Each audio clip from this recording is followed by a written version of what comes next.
This video is brought to you by our loyal patrons. If you guys would like to be involved in our inner circle, supporters of the channel, check below in the description for a link. Thank you, patrons. And roll a video. Here we go.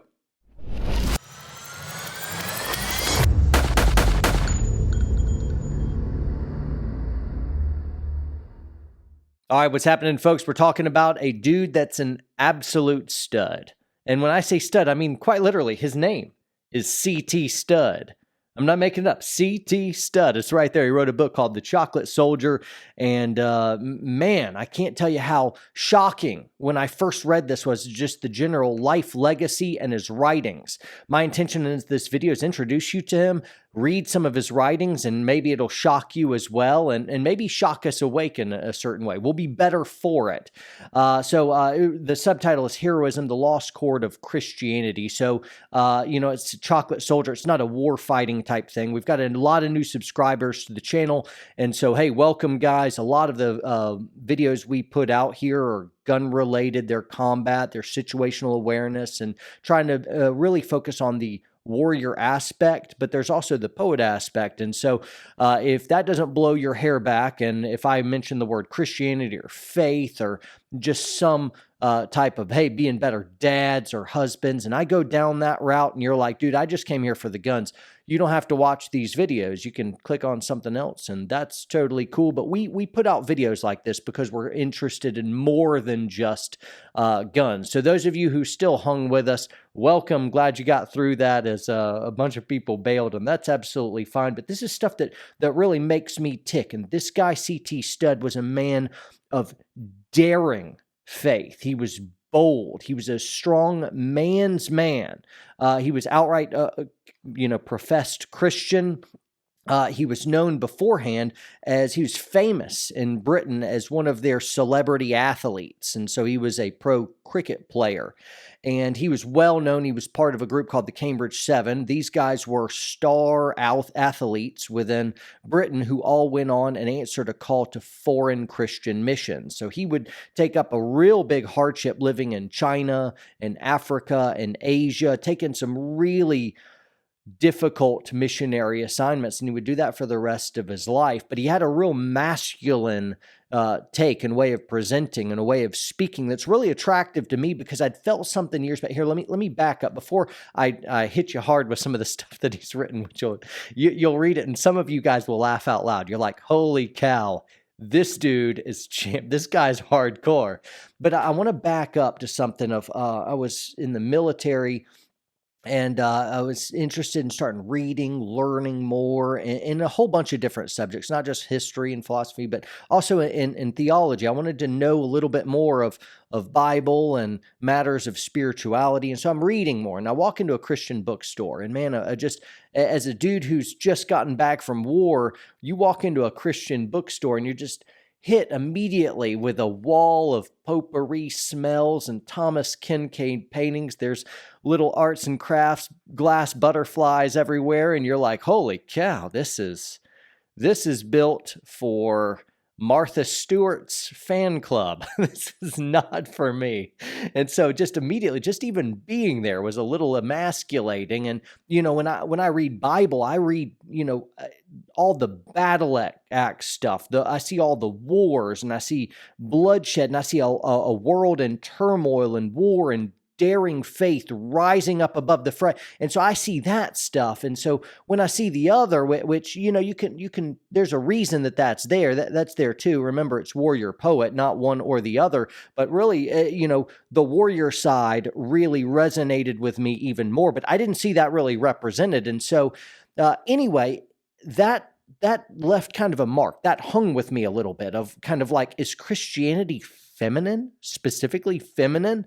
Am I doomed to walk the halls of all church feeling a little emasculated? As there's certain top Christian virtues which seem to be virtues. I say that there's certain cultural stuff that we focus on now in the church today. I wrote them down. It's kind of like, be real kind and gentle, be polite, be very sensitive, and I'd even risk saying submissive, though nobody will really admit that.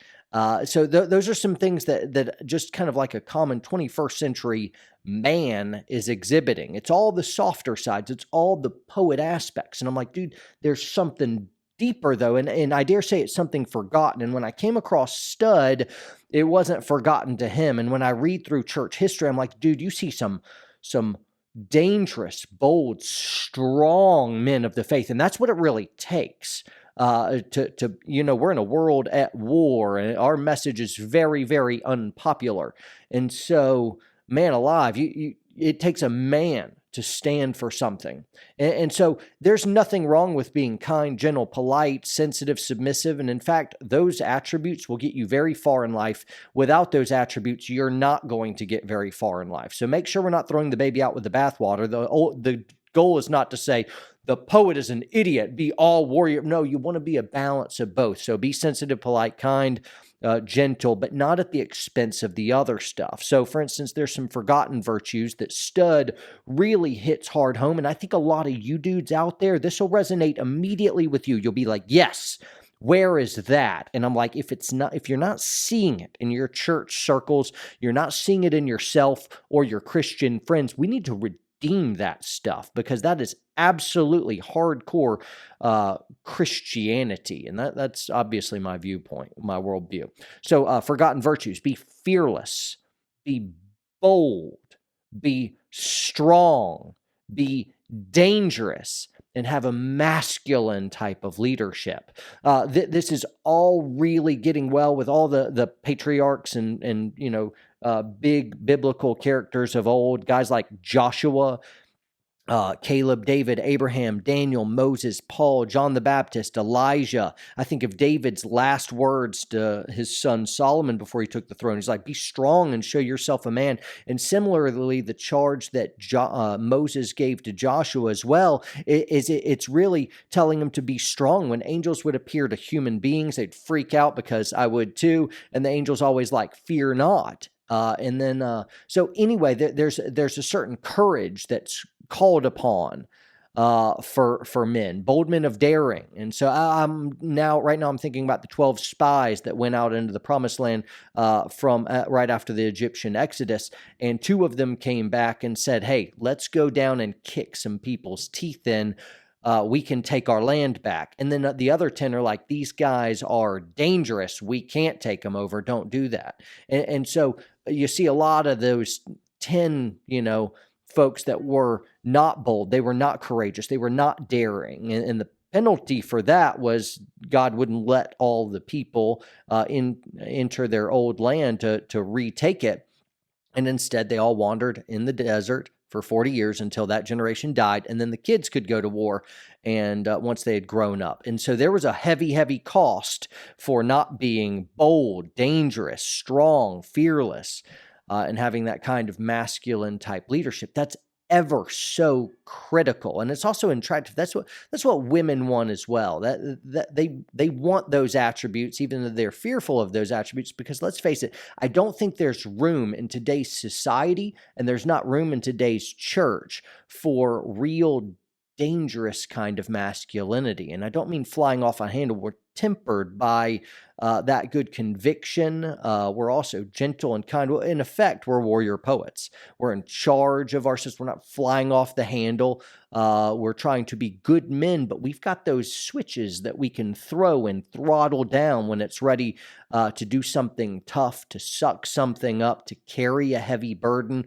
or to lay hands on somebody in war. We're able to throw that switch. We're ready to speak the truth, even if it makes people upset, even if it hurts people's feelings, even if it costs us something great. We're ready to muster up that boldness and speak what we believe in, even though you're going to unsubscribe and report and flag and then troll me in the comments because I'm an idiot and I believe a fairy tale and you have these great arguments I've never heard of, but I have. Sorry, I didn't mean to go off on a tangent there. Just anyway. People aren't going to like what you say, especially if you start speaking what's true, what you really believe. People are going to get ticked at that, and it takes some bold daring. Man, that was a big, long thing, and I'm supposed to be going over this right here. So let me read some stuff from C.T. Studd, the missionary C.T. Studd. Here we go. Let us not glide through this world and then slip quietly into heaven without having blown the trumpet loud and long for our Redeemer, Jesus Christ.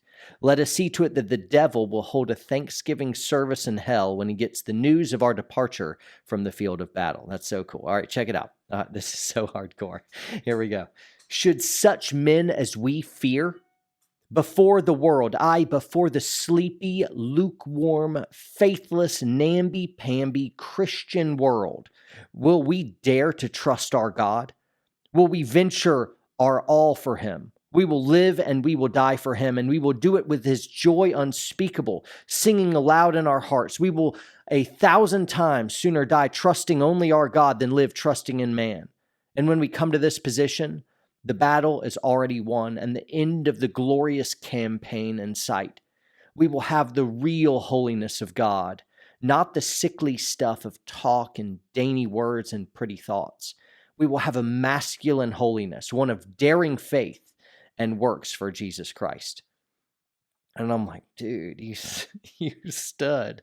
Literally, you CT stud. Let's see. Here, I'll do one more. This is a really long one, but I'll do one here. I'll cut it short. The otherwise Christian is a chocolate Christian, meaning they melt easy under any heat, dissolving in water and melting at the smell of fire. Sweeties they are, bonbons, lollipops, living their lives on a glass dish or in a cardboard box, each clad in his soft clothing, a little frilled white paper to preserve his dear little delicate constitution. I'm like, dude, be a man. Be a man. That's right. Anyway, be warrior and poet. The world needs both from you. Right? Your family needs both from you. Your circles needs both from you. So man up, love God, love people, and live for something higher than yourself. Let's get our acts together, right? So anyway, guys, I hope you enjoyed this. I certainly did. Maybe there's like 2 of you out there watching. Regardless, CT Stud, I'll put a link below in the video description in case you want to check out the book. You can literally read it in one sitting. Anyway, party hard. Train hard, train smart, and I'll see you next time, guys. Later.